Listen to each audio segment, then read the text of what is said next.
હર મહાદેવના નાદ સાથે સમગ્ર રાજ્યના મંદિરો ગુંજી ઉઠ્યા છે। જૂનાગઢમાં તો ભક્તોનું ઘોડાપૂર ઉમટ્યું છે। સાથોસાથ અન્ય શહેરના શિવાલયોમાં પણ ભક્તોની ભીડ જામી છે। શિવરાત્રીના પાવન પર્વે લોકો દર્શન કરવા માટે વહેલી સવારથી જ મંદિર પર પહોંચ્યા છે। જૂનાગઢમાં મહાશિવરાત્રીના મેળાનો રંગ જામ્યો છે। મોટી સંખ્યામાં ભક્તો જૂનાગઢના ભવનાથમાં ઉમટ્યા છે। મોટી ઉંમરના લોકો સાથે યુવાનો પણ મેળામાં આવી રહ્યા છે। મહાદેવ તેમજ સાધુ સંતોના દર્શન કરી ધન્યતા અનુભવી રહ્યા છે।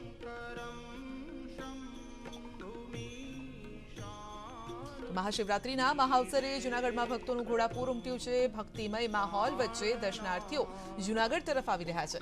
ભવનાથમાં સવારથી જ 8 લાખ લોકોએ દર્શન કર્યા છે। મંદિરમાં પોલીસનો ચુસ્ત બંદોબસ્ત ગોઠવાયો છે। મંદિરમાં મુંબઈથી આવેલા પરિવારને વિશેષ દર્શન થયા છે।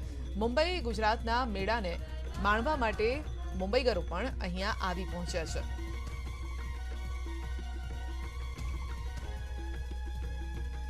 તો સવારથી અત્યાર સુધી 8 લાખ શ્રદ્ધાળુઓએ આ મેળાનો લાભ લીધો છે, દર્શનનો લાભ લીધો છે। મોટી સંખ્યામાં ભક્તો આવી રહ્યા છે, દર્શન કરી અને ધન્યતા અનુભવી રહ્યા છે। મહાશિવરાત્રીનો આ પર્વ છે તો ભવનાથમાં બમ બમ ભોલે સાથે શરૂઆત થઈ હતી આજના દિવસની। તો રબડી માટે પણ ખાસ સાધુ સંતો ત્યાં પહોંચ્યા છે।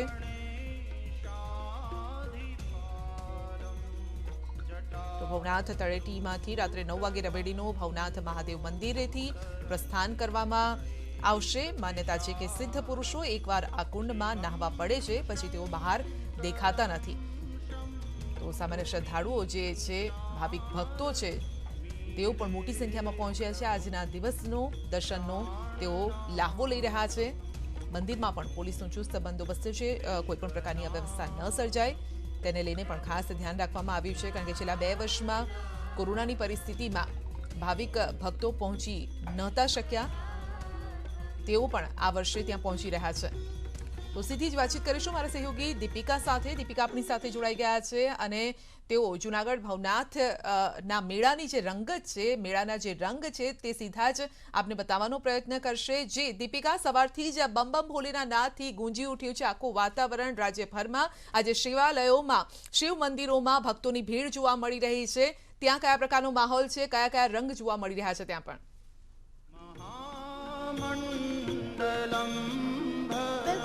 ન્યૂઝ 18 ગુજરાતીએ પણ નક્કી કર્યું છે કે ન્યૂઝ 18 ગુજરાતી મહાશિવરાત્રીના મહાપર્વ પર દરેક શિવાલય બતાવશે। ત્યારે અત્યારે હું જૂનાગઢના ભવનાથ મેળામાં ઉપસ્થિત છું અને ન્યૂઝ 18 ગુજરાતીનું મહા કવરેજ કે જેમાં આપ જોઈ રહ્યા છો કે ભવનાથના મેળાની અંદર જે લોકો નથી પહોંચી શક્યા, લગભગ અત્યાર સુધી 12 લાખથી પણ વધારે શ્રદ્ધાળુઓ પહોંચ્યા છે, પરંતુ ગુજરાતની જે વસ્તી છે તેમાંથી લગભગ 50% વસ્તી હજુ સુધી નથી પહોંચી શકી। તો તેમને સીધા દ્રશ્યો બતાવીએ અને દર્શકોને બતાવી કે કેવી રીતે શ્રદ્ધાળુઓ છે તેઓ અહીં દર્શન કરવા માટે આવતા હોય છે। મહાશિવરાત્રીનો આ પર્વ આમ તો આજે મંગળવાર છે, પરંતુ ગઈકાલે જ્યારે સોમવાર હતો ત્યારે પણ અહીં સૌથી વધારે શ્રદ્ધાળુઓ જોવા મળી રહ્યા હતા। કલેક્ટરના જે આંકડા છે, કલેક્ટર ઓફિસમાંથી જે આંકડા આવ્યા છે તેમાં લગભગ 6 લાખથી પણ વધારે શ્રદ્ધાળુઓ છે તેમણે દર્શન કર્યા। અત્યાર સુધી સવારથી 8 લાખ શ્રદ્ધાળુઓ આજના દિવસે તેમણે દર્શન કર્યા છે અને જે પ્રકારે અહીં ભક્તોનું ઘોડાપૂર જામ્યું છે। સૌ પ્રથમ તો આપ દ્રશ્ય જોઈ શકો છો કે જે દુર્લભ છે દ્રશ્ય, શિવાલયના દ્રશ્ય કે જે ભક્ત અહીં આવે છે છતાં પણ માત્ર એક ઝલક મેળવીને તેમને આગળ જે વ્યવસ્થાના ભાગરૂપે મોકલી દેવામાં આવે છે તે ઘરે બેઠા દર્શકો છે આ દ્રશ્યના દર્શન કરી શકે છે, ભગવાનના દર્શન કરી શકે છે, શિવજીના દર્શન કરી શકે છે। ભવનાથ મંદિરના આ દ્રશ્ય કે ભવનાથ મંદિરના શિવજીના આ દ્રશ્યો આપણે બતાવી રહી છું સંધ્યા, કે જે લોકો મહાશિવરાત્રીના અવસર પર અહીં નથી પહોંચી શક્યા। ભજન, ભક્તિ અને ખાસ કરીને જે પ્રકારે આ મેળો છે ભક્તોનો, ત્યારે આ મેળાની અંદર ગિરનારની તળેટીમાં આવેલો આ મેળો કે જેનું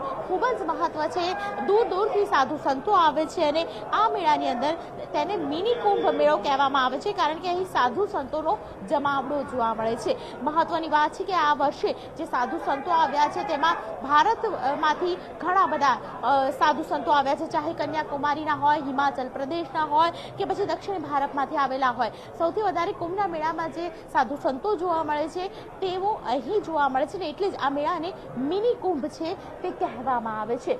શ્રદ્ધાળુઓનો ઘોડાપુર ને એક તરફ સાધુ સંતોનો જમાવડો અને રાતના સમયની પણ તૈયારી થઈ રહી છે. સૌપ્રથમ તો આપ જોઈ રહ્યા છો દ્રશ્યો કે જ્યાં મંદિરની અંદર શિવજી છે અહીં, પરંતુ અહીં સૌથી વધારે પોલીસ કર્મચારીઓ અને તેમાં પણ મહિલા પોલીસ કર્મચારીઓ કે જેઓ અહીં ફરજ પર છે, જેથી કરીને કોઈ પણ પ્રકારની અગવડ છે કોઈને પણ ન પડે અને સૌથી વધારે મહિલા પોલીસ કર્મીઓ અહીં ફરજ બજાવી રહી છે. સાથે જે સાધુ સંતોનો જમાવડો છે તેમાં અનેક બાબાઓને આજે અમે મળ્યા અને આ બાબાઓમાં અનેક બાબાઓની જે વિશેષતા છે તેને લઈને પણ શ્રદ્ધાળુઓ અહીં ધસી આવે છે. સંધ્યા. જી બિલકુલ, શ્રદ્ધાળુઓ ધસી આવે છે ને ખાસ કરીને જે ભવનાથ મેળાની એક રંગત કહેવામાં આવે છે, રવેડી કહેવામાં આવે છે. કહેવાય છે કે સિદ્ધ પુરુષો જે કુંડમાં નાહવા જાય છે ત્યાંથી પછી અદૃશ્ય થઈ જાય છે. એ કયા અલૌકિક પ્રાંતમાં અથવા તો દેશમાં જતા રહે છે તે ખ્યાલ નથી આવતો અને એમાં એક મોટી શ્રદ્ધા લોકોની રહેલી હોય છે. રાત્રે 9 વાગે તેનું આયોજન છે. શું છે તે અંગે વધુ વિગત? બિલકુલ સંધ્યા, રાતના 9 વાગ્યાનું આયોજન, પરંતુ આ વર્ષે ખાસ કરીને રાતના 10 વાગે તેનું આયોજન કરવામાં આવ્યું છે અને 10 વાગ્યાથી આ રબાડી છે તે ચાલુ થશે. તેમાં સૌપ્રથમ છે ગણેશ ભગવાન, તેનો આખો અખાડો છે તે શરૂ થશે. એમ કરીને કુલ લગભગ 3 થી 6 જેટલા અખાડાઓ છે તે જોડાશે. મહત્વની વાત છે કે સાધુ સંતોનો આ જમાડો, સાધુ સંતો રવાડી જ્યારે કરશે ત્યારે તે રવાડીની અંદર ભસ્મધારી તમામ સાધુ સંતો છે તે જોવા મળશે. અત્યારે આપણે દ્રશ્યોમાં એ જગ્યા બતાવી દઉં કે જ્યાં મંદિરની બિલકુલ બાજુમાં મૃગી કુંડ આવેલો છે અને આ મૃગી કુંડમાં સ્નાન કરવા માટે તમામ સાધુ સંતો છે રાતના સમયે આવશે. અને એવું કહેવામાં આવે છે કે રાતના 10 વાગે જ્યારે આ રવાડી નીકળશે ત્યારે ગિરનારની ગિરિમાળાઓની વચ્ચે થઈને આ રવાડી નીકળશે અને ત્યારબાદ જેનો અંત છે તે ભવનાથ મંદિરમાં છે. તમામ જે સાધુ સંતો છે ભવનાથ મંદિરમાં આવશે અને અત્યારે આપ જે ખાસ કરીને જે કુંડ જોઈ રહ્યા છો આ કુંડની સાફ સફાઈ બપોરે 4 વાગ્યા પછી કરવામાં આવશે અને ત્યારબાદ જે તમામ સાધુ સંતો છે આ જ મૃગી કુંડની અંદર સ્નાન કરશે. એવું કહેવામાં આવે છે કે રાતના 12 થી 12:30 દરમિયાન શિવ અને પાર્વતીનો સંવાદ થાય છે અને તે દરમિયાન અહીં સાધુ સંતો જોવા મળતા હોય છે. સાધુ સંતો અહીં સ્નાન કરે તો અહીં એવું પણ કહેવામાં આવે છે કે શિવજીનો વાસ અહીં થાય છે. શિવજી પોતે અહીં મૃગી કુંડની અંદર ખાસ આવતા હોય છે, સ્નાન કરતા હોય છે અને સ્નાન કરતા અલપ્ત થઈ જાય છે. ત્યારે તેની સાથે સાધુ સંતો અનેક છે તેઓ પણ અહીં અદ્રશ્ય થઈ જતા હોય છે. તેઓ પણ ઘણા બધા લોકોનું કહેવું છે, ઘણા બધા લોકો તેનો અનુભવ પણ કરતા હોય છે. જી દીપિકા, ખાસ કરીને આ જે મેળો છે શિવનું તો મહત્વ છે કારણ કે શિવ અનંત છે કહેવામાં આવે છે, પરંતુ જે સાધુ સંતો જે શિવમાં માને છે, જે શિવ મગ્ન થઈ જતા હોય છે, દૂર દૂરથી બીજા રાજ્યોમાંથી પણ આવતા હોય છે, દૂર દૂરથી સાધુ સંતો આવતા હોય છે અને તેમના પણ કંઈક અલગ રૂપ જોવા મળતા હોય છે. કયા પ્રકારના રૂપ આપે જોયા છે આજના આ મેળામાં?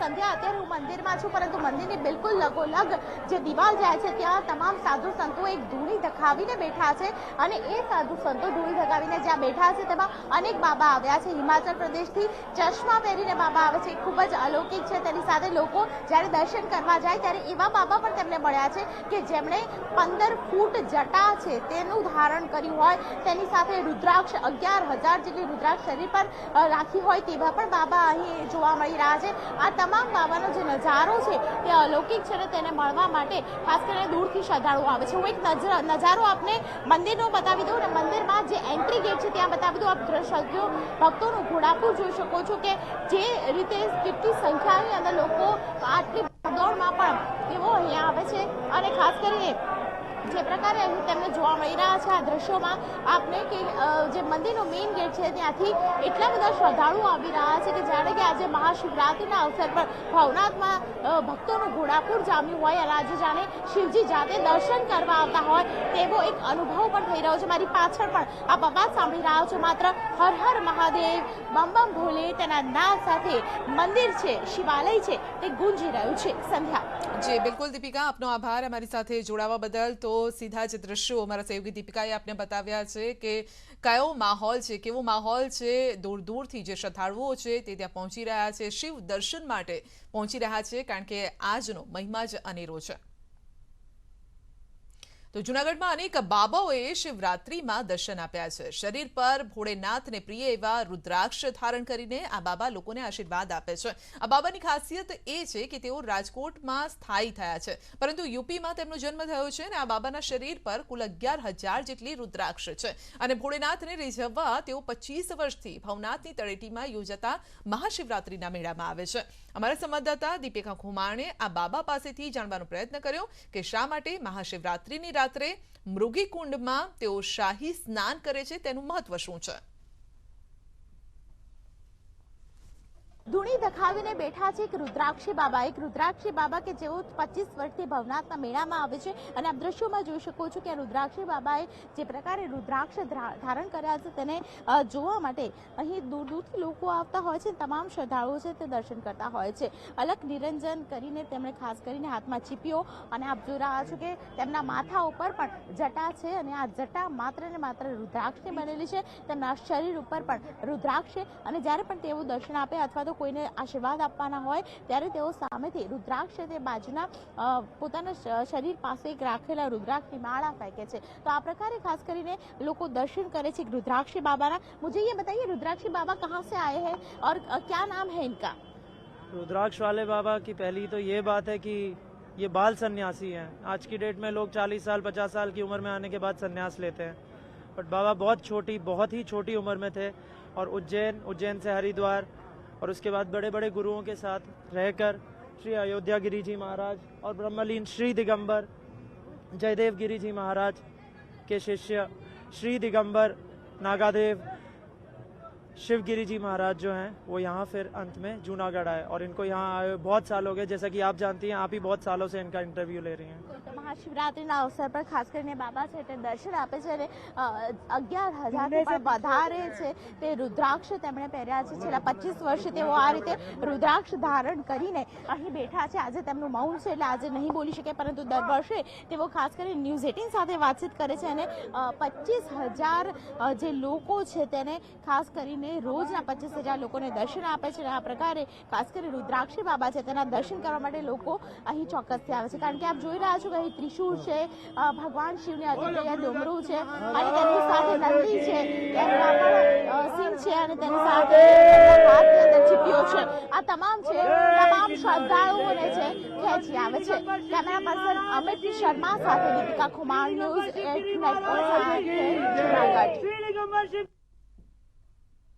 શિવરાત્રીના પાવન પર્વે સોમનાથમાં ઉમટી પડ્યા છે ભાવિકો। 2 વર્ષ બાદ કોરોના મહામારી ઓછી થતા વહેલી સવારથી જ સોમનાથમાં ભાવિકોની લાઈન લાગી છે, તો કતારો લાગી છે। આજે વહેલી સવારે 4 વાગે સોમનાથ મંદિર ખુલતા જ હર હર મહાદેવના નાદથી ગુંજી ઉઠ્યું છે અને સવારે 6 વાગે સોમનાથ મહાદેવને પ્રાતઃ મહાપૂજા અને આરતી કરવામાં આવી હતી અને ત્યારબાદ 8 વાગે સોમનાથ મહાદેવને નૂતન ધ્વજારોહણ કરવામાં આવ્યું હતું। વહેલી સવારથી જ ભક્તો કતારબંધ લાઇનમાં સોમનાથ મહાદેવમાં શીશ ઝુકાવી અને પુણ્યનું ભાથું બાંધતા નજરે પડ્યા છે।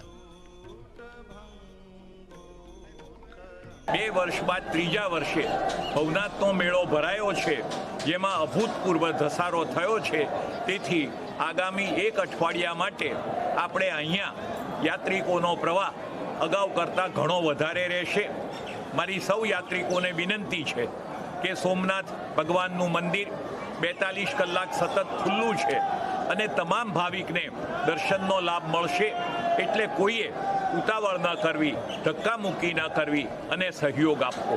ગઈ સાલ પણ આવેલા અને આગલી સાલ પણ આવેલા નિયમિત રીતે, પરંતુ સરકારશ્રીની ગાઈડલાઈનોને અનુસરી અને અમે આ શિવરાત્રિના પાવન પવિત્ર તહેવાર નિમિત્તે અત્રે ભાગ લીધેલ હતો। મહાદેવ બધાને આ કોરોના મહામારીથી હવે બચાવે, બસ હદ થઈ ગઈ। ભગવાનને 2 હાથ જોડીને વિનંતી કરીએ તમે લોકો શાંતિથી અમે જીવા દો ભગવાનના, એ રીતે અમે વાત કરીએ છીએ। આજે એકચ્યુઅલી મારા ક્લિનિકનું ઓપનિંગ છે એટલે મારે તો એવી જ પ્રાર્થના છે અને બધા માટે બી એવી પ્રાર્થના છે કે બધાની હેલ્થ સારી રહે અને આજે કોરોના કાળ છે એમાં બધા લોકોને જે તકલીફ થઈ છે એમાં રાહત બધાને થાય। મહાશિવરાત્રિને લઈ વહેલી સવારથી સોમનાથ મહાદેવના મંદિર ખાતે ભાવિકોનું ઘોડાપુર છે તે ઉમટી પડ્યું છે। આપ આ દ્રશ્યોમાં જોઈ શકો છો, જે પ્રમાણે દ્રશ્યોમાં જોઈ શકાય છે કે વહેલી સવારથી જ સોમનાથ મહાદેવના મંદિર ખાતે મોટી સંખ્યામાં ભાવિકો છે તે ઉમટી પડ્યા છે। આપ આ જે દ્રશ્યોમાં જોશો તે સોમનાથ મહાદેવ મંદિર પરિસરની અંદરના દ્રશ્યો છે અને બહાર પણ જે પ્રમાણે મોટી સંખ્યામાં ભાવિકો છે તે જોવા મળી રહ્યા છે। ખાસ કરીને જોવા જઈએ તો છેલ્લા 2 વર્ષથી કોરોના મહામારીના કારણે સોમનાથ મંદિર ખાતે ભાવિકો છે તે ઓછી સંખ્યામાં આવતા હતા, પરંતુ જ્યારે કોરોનાની ત્રીજી લહેર છે તે ઓછી થતાં સોમનાથ મંદિર ખાતે મોટી સંખ્યામાં ભાવિકો છે તે અહીં આવી રહ્યા છે અને હર હર મહાદેવના નાદ સાથે પ્રભાત ક્ષેત્ર છે તે ગુંજી રહ્યું છે અને માનવામાં આવી રહ્યું છે કે દિવસભર આ જ પ્રકારનું ભાવિકોનું ઘોડાપુર છે તે જોવા મળશે। કારણ કે સોમનાથ નજીક જ જે જૂનાગઢ છે ને ત્યાં પણ ભવનાથ ખાતે જે હર હર મહાદેવનો નાદ ગુંજતો હોય છે ત્યાં પણ જે મેળાનું આયોજન છે, એટલે કે જૂનાગઢ થઈ અને લોકો સોમનાથ મહાદેવના દર્શન ખાતે વહેલી સવારથી આવી રહ્યા છે અને મોટી સંખ્યામાં સોમનાથ મહાદેવના દર્શન છે તે કરી રહ્યા છે। દિનેશ સોલંકી, ન્યૂઝ 18 ગુજરાતી, ગીર સોમનાથ। તો હવે દર્શન આપને કરાવી રહ્યા છે ગાંધીનગરના પંચમહાદેવ મંદિરના મહાશિવરાત્રીના પાવન પર્વ પર ગૃહ રાજ્યમંત્રી હર્ષ સંઘવીએ અહીં આવીને દર્શન કર્યા હતા, પૂજા અર્ચના કરી હતી। ગાંધીનગરના મેયર હિતેશ મકવાણા પણ દર્શન અર્થે તેઓ અહીં પહોંચ્યા હતા।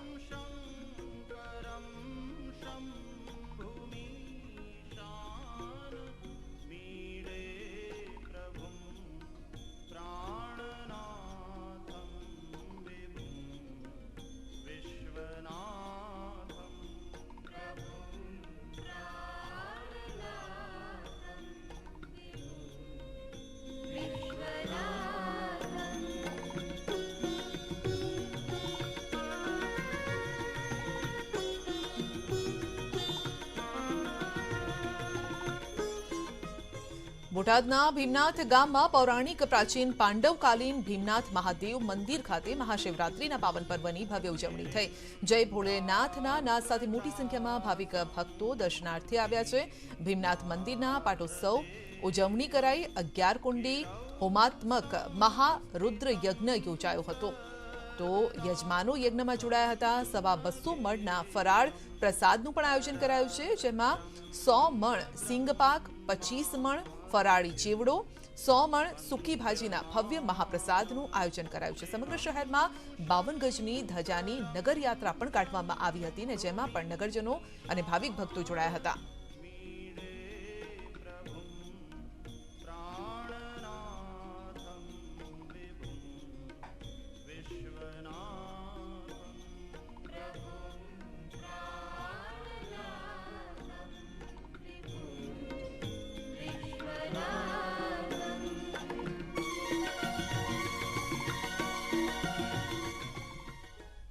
બુલેટિનમાં આગળ વધીશું નાનકડા બ્રેક બાદ।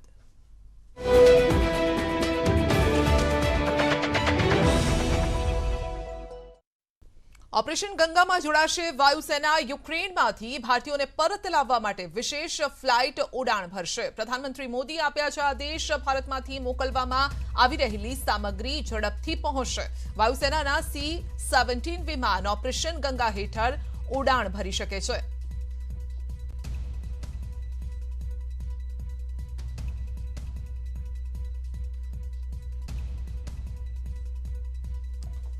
તો સૌથી અગત્યના અને મહત્વના સમાચાર છે। જી હા, કોઈ પણ પરિસ્થિતિ કીવમાં રહેતા ભારતીયોને સરકારનો નિર્દેશ છે। ઇન્ડિયન એમ્બેસીએ યુક્રેનમાં રહેતા ભારતીયોને સૂચના આપી છે કે કોઈ પણ પરિસ્થિતિમાં ભારતીયો કીવમાંથી બહાર નીકળે। જી હા, નિર્દેશ આપવામાં આવ્યો છે। ઇન્ડિયન એમ્બેસીએ યુક્રેનમાં રહેતા ભારતીયોને આપી છે સૂચના કે કોઈ પણ પરિસ્થિતિમાં ભારતીયો કીવથી બહાર નીકળે।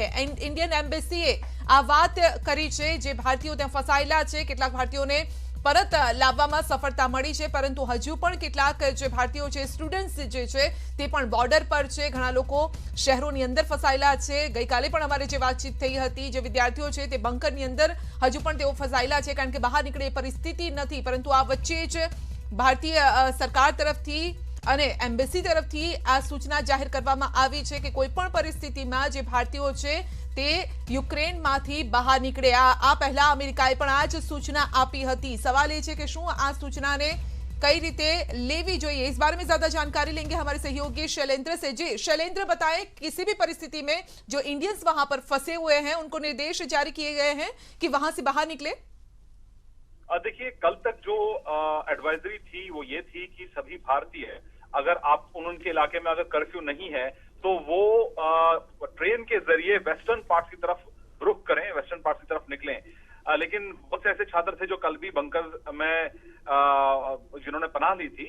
तो ऐसे में अब ये एडवाइजरी आई है स्पेसिफिकली कीव राजधानी को लेकर, जहां पर ये कहा गया है कि जो भी भारतीय छात्र वहां पर है, इंडियन नेशनल्स वहां पर हैं, वो तुरंत कीव छोड़ दें। यानी कि कहीं ना कहीं माना यह जा रहा है कि कीव पर जल्द ही रूसी हमला हो सकता है, कीव पर कब्जा हो सकता है रूस का। हालात वहां पर बिगड़ रहे हैं। खबरें ऐसी भी आ रही हैं कि कुछ चंद किलोमीटर की दूरी पर ही रशियन फोर्सेस पहुंची हैं, कीव जो राजधानी है। तो ऐसे में भारतीय छात्रों की सुरक्षा को ध्यान में रखते हुए उनसे कहा गया है कि वो तुरंत कीव छोड़ें। हालांकि हमारे पास ये भी इंफॉर्मेशन है कि जो भारतीय दूतावास कीव में है वो फिलहाल काम कर रहा है, उसमें कोई बदलाव नहीं है, वो एज इट इज अपना काम कर रहा है। उसमें इवैक्यूएशन को लेकर अभी तक कोई चर्चा नहीं हुई है, लेकिन ये जरूर है कि भारतीय छात्रों की सुरक्षा को ध्यान में रखते हुए उन्हें तुरंत कीव छोड़ने के लिए कहा गया है।